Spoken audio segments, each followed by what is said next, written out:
All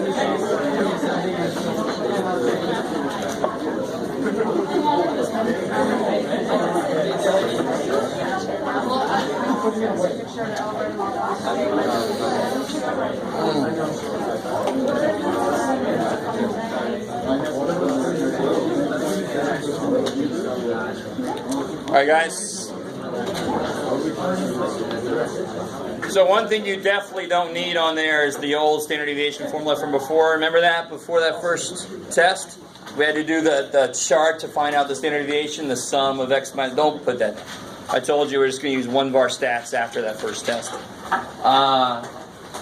So probably the first real formulas we need are from the probability section. Yeah.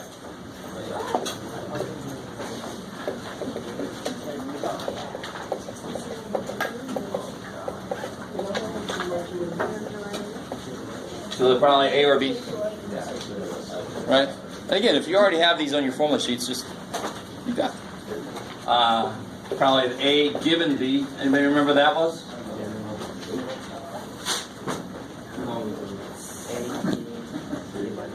It's the and over the given. If it's given that B happened, then it must be out of the things that are B. Because that's what happened. A. So then probably A and B.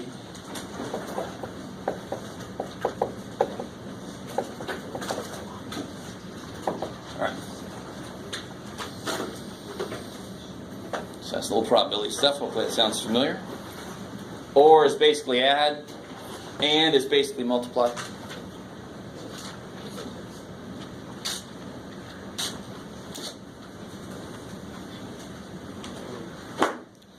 Then we move into this here stuff.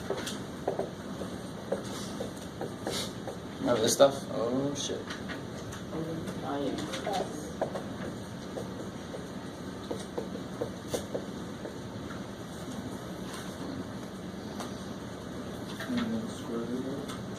Yeah, exactly. That's the variance. It just makes it nicer to write. But if you want to write sigma equals square root of this, you can. Whatever makes more sense to you.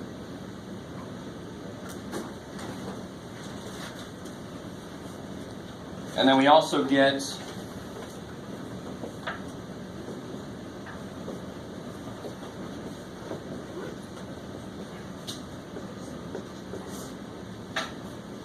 the binomial probability, right?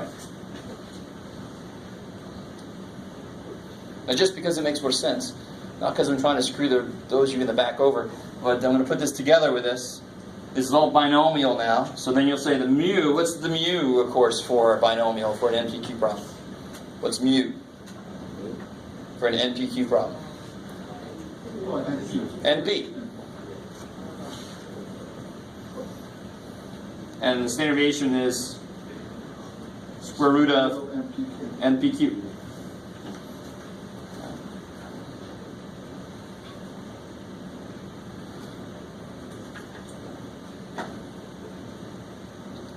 Up here. So then we get into z-score stuff.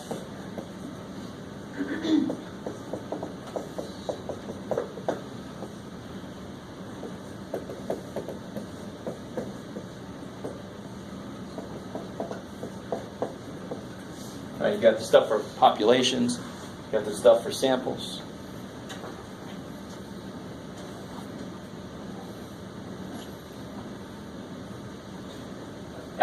Bless you. And then right after we learned the adjustment for a standard deviation, we learned confidence intervals, because that uses that.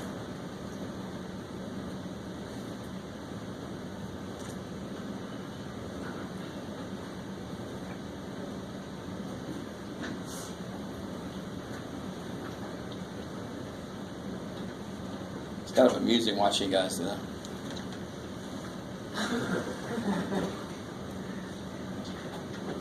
Yeah, like whatever, man. Just keep writing. All right. So then we got all these confidence intervals, right? X bar plus or minus z, sigma of square root, x bar plus or minus t, S over the square root of n. This was the giveaway about when to use t. It has nothing to do with how big your sample is. When to use t or not has nothing to do with how big your sample is. It's got to be normal to use either one. But t is invented for when we only know s. If I know both sigma and s, I'm going to frickin' use sigma. Holy shit. Right? Because that's the one that's true for everything, not just for that one little sample you picked. So screw s if I know sigma. Or little s, but screw. And then we get the 1, because there's only one thing you want to do when you have percentages. If it's normal enough, I want to use z-scores, period. I don't use t-scores because we always make our own standard deviation. We never not know it. I like that sentence. Chew on that, English teachers. Sorry, that's horrible, Jeff. They always talk down about your math shit. Don't be... Okay. He's a bigger man.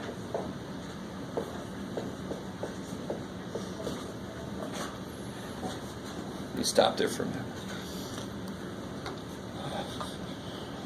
As I always say, you should double check these in the book or in your notes, because your eyes and my handwriting together could create a really weird equation. Yeah.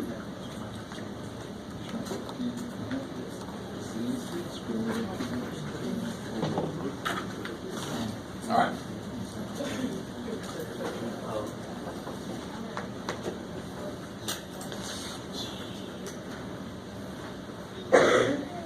Let me move over there with that one. I never use that poor little part of the board.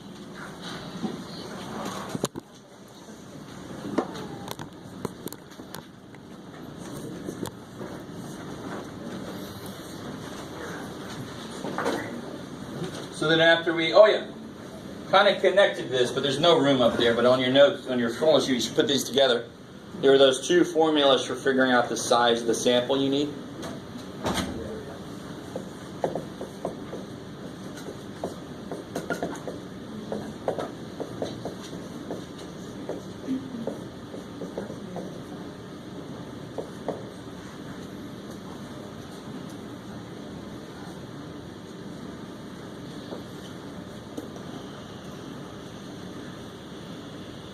And immediately after confidence intervals, we moved into one of our favorite topics of this semester, the hypothesis tests, right? And the only real new thing we got there was this formula.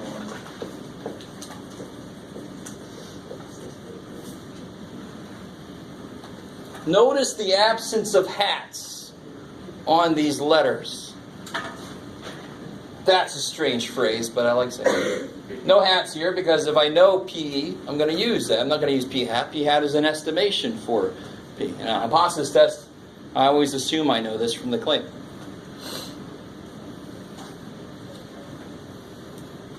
Let's see. Oh yeah. And then we get this one for, so this is for a single proportion. And then we have like two sample means. Remember that, where everything just gets bigger? You got two X bars, two S's, two N's. Holy crap, that S is big. Yeah, there.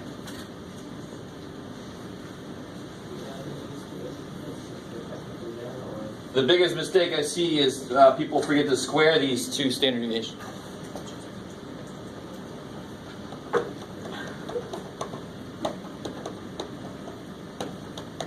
I guess this technically would be a T star, but, you know, who cares? Z and T, basically the same thing. They basically mean the same thing. I think that's it. Anybody? Oh, I did forget one. Would you be doing that if you were given compilation values? Would you be doing what? Sorry. No, this is if I give you... No. The formula for two populations is different. Oh, okay. It's not that. It's not this, no. Okay, so we don't have to worry about that. No. Two population proportions. Okay. Yeah. This is two samples from two populations, sure, but it's about the means, not the percentages. Right. I like it. There's one formula I know I forgot. Well, that's over there. Remember, I mean, these are Z-star. Just, change that and plug it in. There's a Z-score formula. If you want to, you could put Z-star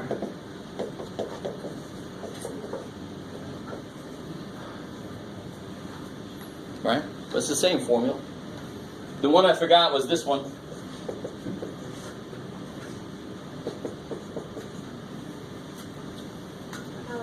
That kind of connects this with this, right? What kind of problem would you use this for?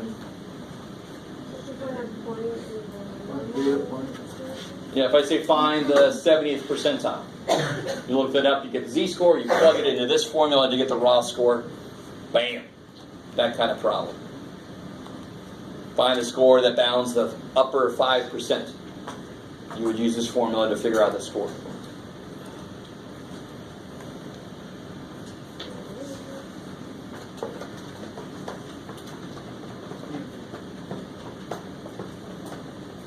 Cool. All right. So anything up there, dredge up any memories of things you want to go back over, maybe didn't do well with? Any other formulas that people want to suggest we put on there that I can knock down?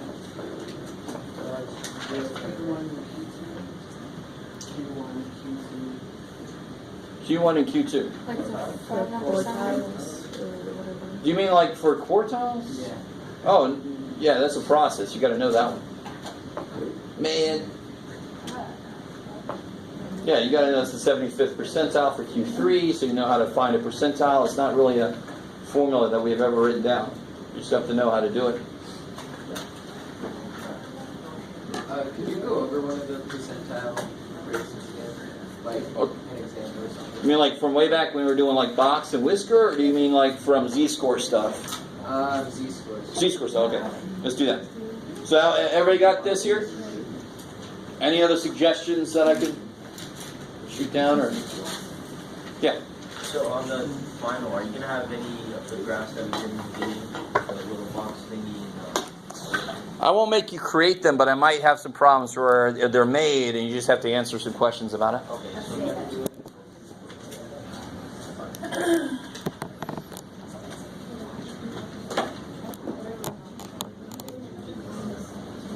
Okay. What about calculator directions? Just to make sure. Never. Never, because I'm so used. Yeah, we don't really use the calculator for much besides one of our stats and the linear regression stuff, right? And the way that I ease my brain from allowing you to just push buttons is you have to remember which buttons to push. You know what I mean? Button pushing is not impressive. Interpreting what you see after you push the buttons, that's impressive. Okay. So everybody's got this stuff here? Let's do an example problem using z-scores to find a percentile.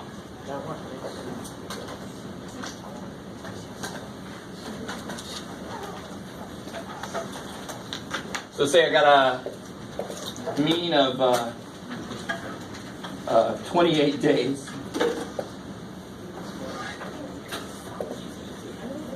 Standard deviation, let's say, is 2.75 days. Let's say this is normally distributed.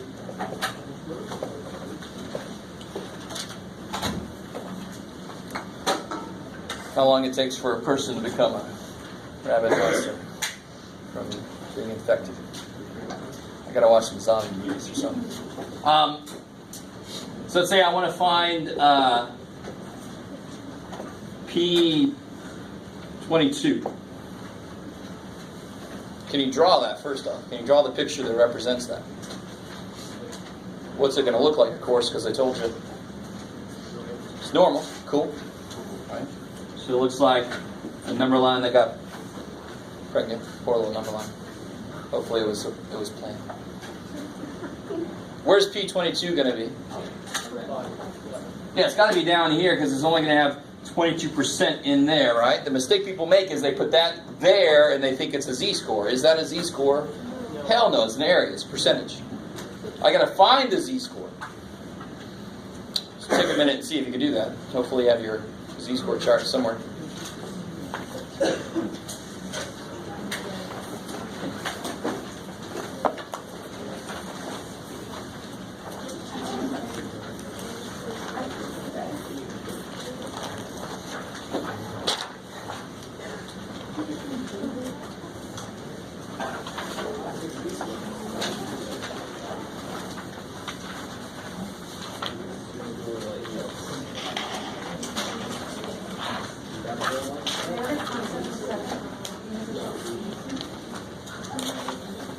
Say it louder. Negative 0.77. Yeah. Did you guys get that? Negative 0.77? 0.2206 looks to be the closest I can get to 22%. All right. So now I can use this. I mean, in fact, this formula, you don't even need it. If you understand what a z-score is, and I keep asking you what the hell it is, it seems to be an important thing to me. Someday I'll get, a lot of people get that right. What does that mean? What does that negative 0.77 mean? That the data point is?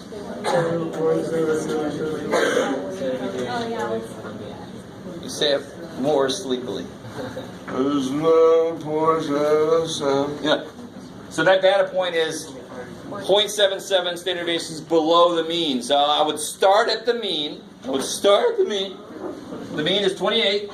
And I would go down 0.77 standard deviations. And how big is the standard deviation? 2.75. Isn't that what the freaking formula would do? Starts at the mean. Plus z, but z is negative, times the standard deviation, 2.7. I mean, the formula is the definition of z-score. That's what that formula is. So if you know the definition of z-score, you don't need the formula. If you don't know the definition of z-score, the formula tells it to you if you know how to read it. What's the z-score tell you? The number of these away from this to get to that. And then, whatever the hell that is, when you plug it in your calculator.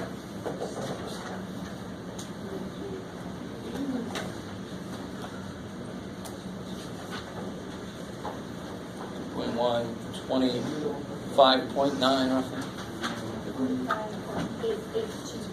Oh man.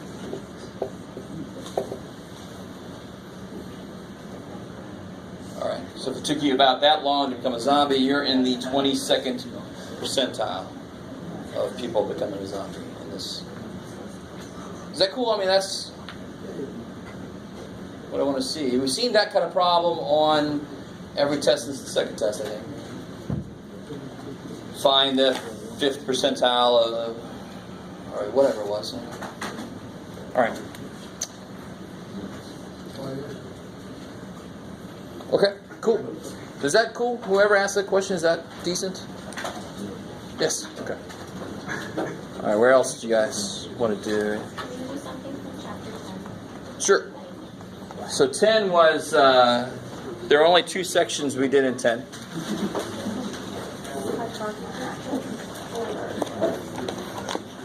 Oh no, wait, we noticed that.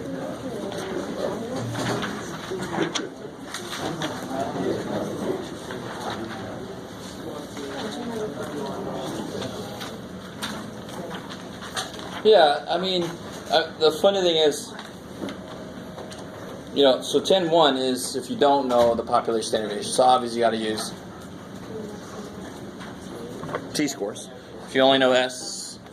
10.2, you're allowed to use z-scores because for some reason you know this population standard deviation. In the book, there was another formula for the second one. We're supposed to use that if we don't know. Well, no. It's not. The same, right? We use It's the same. Yeah. You just put sigmas here instead of S's. That's all. Okay. So remember, this is the kind of problem where I could give you 2 sets of data. So I can't remember on that last test, it was males and females in the cost of haircut or something, and some people had something else about them. Remember this? You had to test to see if they're the same. Yeah, okay. Oh, yeah. Does that sound familiar? I mean, you had males and females, and test to see if they're the same average. Does that sound at all familiar? No? You guys like, dude, I don't know what I had for breakfast this morning. So just to cut to the chase, I mean, I'm going to assume you know how to do 1-var stacks. So say I give you 2 lists of data. So group 1, let's say the average is 41.9. Standard deviation of 3.87. Let's say I had 72 people in there.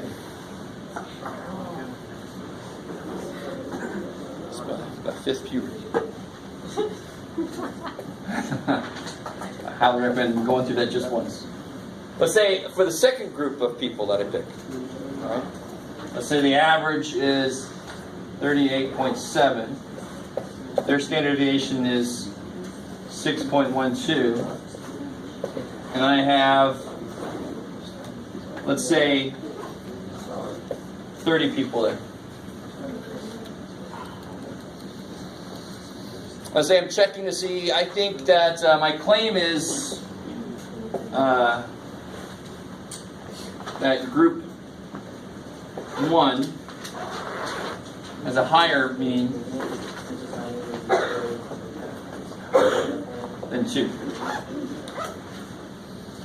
Now, we've already said this many, many times this semester, but I know there's always at least one person left thinking this. Well, obviously, that is higher than that.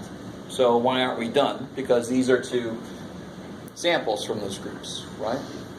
And samples by themselves could be varying wildly. So one way to look at, well, here, real quick. What's that claim in Mathish? X1 is greater than X2. Careful. That I can see. So then there'd be no reason to do anything. What symbols do I always use here? They have to be population symbols. Yeah. So I think mu1 is greater than mu2. So which one's that going to be? No. The high? What's the O going to be? Yeah, equal to or less than or equal to? I'll take equal to because the book sometimes does that, but to me it makes more sense for them to be opposite. But again, statistics is the only field of math where it's a little bit wobbly with difference of opinion.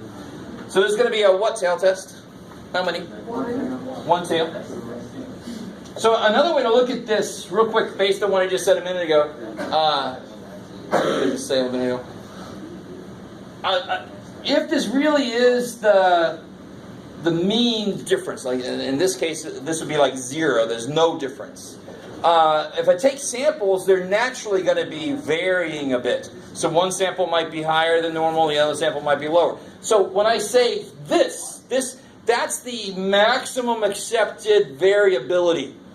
Oh shit, I don't even know if that helps you guys out. So that's the point where I'm like, okay, that's like, it's less likely that it's just the samples varying and more likely that there really is a difference. That's that line that we draw. Same thing with the chi-square. Samples vary wildly, and then we draw a line and say, nope, this is as much as we can handle. Beyond that, it's not that. It's something really different. Okay, maybe. 0T, obviously, it's going to be... Yeah, why is it normal?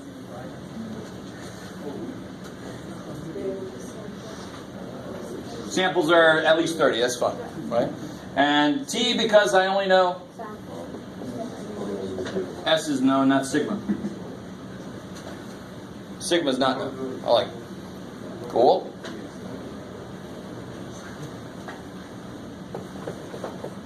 So let's say alpha is 0.05. What's my degrees of freedom going to be? Yeah, it'll be N1 plus N2 minus 20. So minus 20. Minus 2, that'll be 100. So if you got your T-score chart, help me out. One tail, 0.05, degrees of freedom, 100.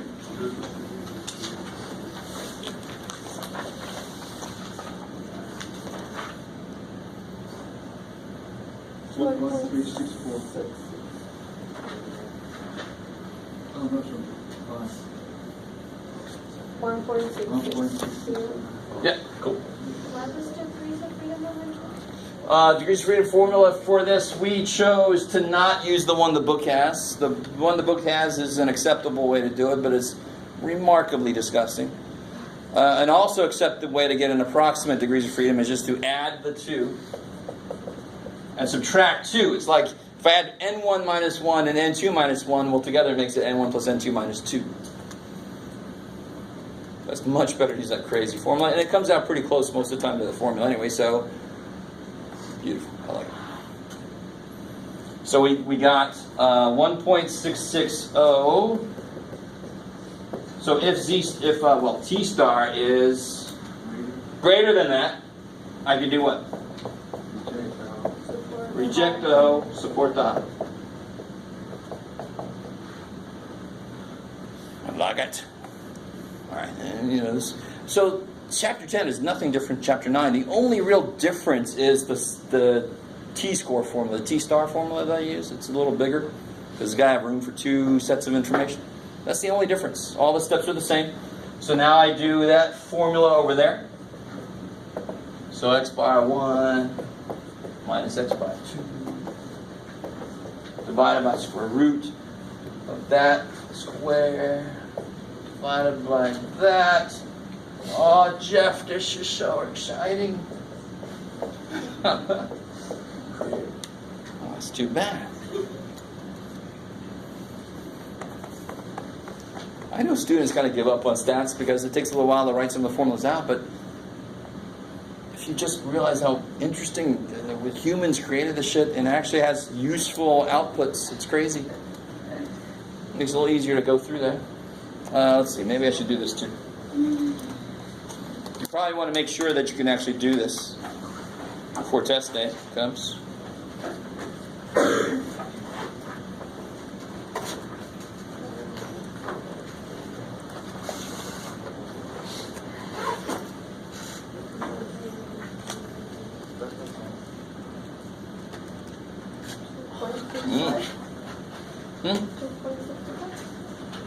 That's what I get.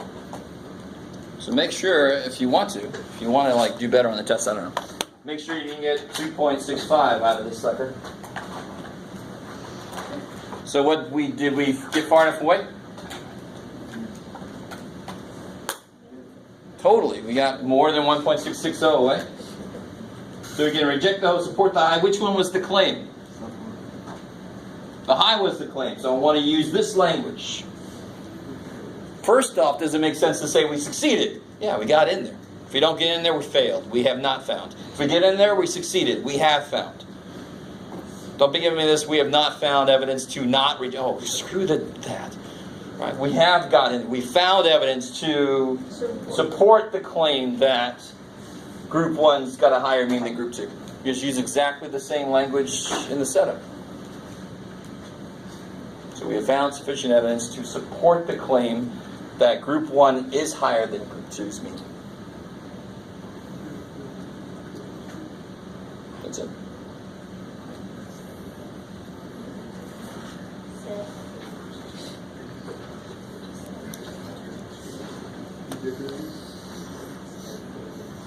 So that's felt very much like a normal hypothesis test. We've done a lot of freaking hypothesis tests this semester. The only real difference up here was, well, 2 kind of things. There's no numbers here, right? You're comparing 2 unknown things. And the formula on step 4 is bigger. So there's room for 2 sets of things. That's the only differences up there.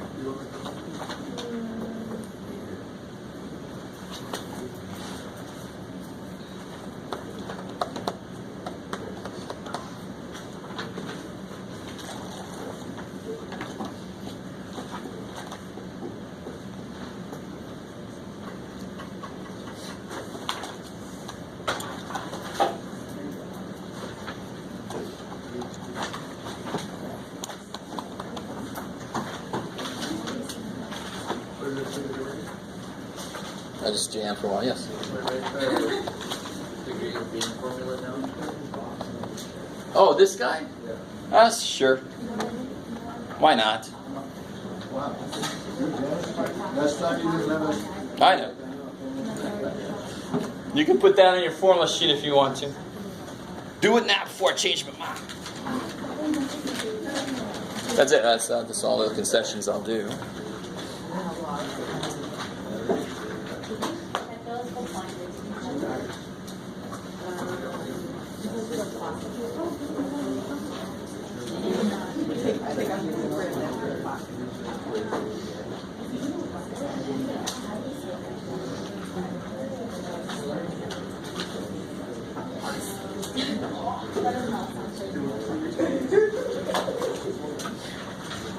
The questions on the final are going to be similar to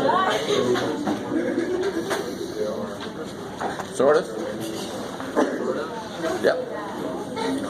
So guys, for the most part this semester the actual tests have been pretty close to the practice form tests. Not like lockstep. They've been closer than normal for me, to be honest. But in general, practice tests, a lot of my colleagues have stopped making them because students are, some teachers make practice tests and the actual test is exactly the same as the practice test. Which is remarkable to me. And then I get those students in my class the next time and they're like, you're a mean teacher, you actually make me want to have to remember shit. Oh no, you go slap your past teacher. So the final exam will have the same ideas that are present on the practice final. But it won't be any format that we haven't seen this semester, you know what I mean? Yeah. Sure, yeah.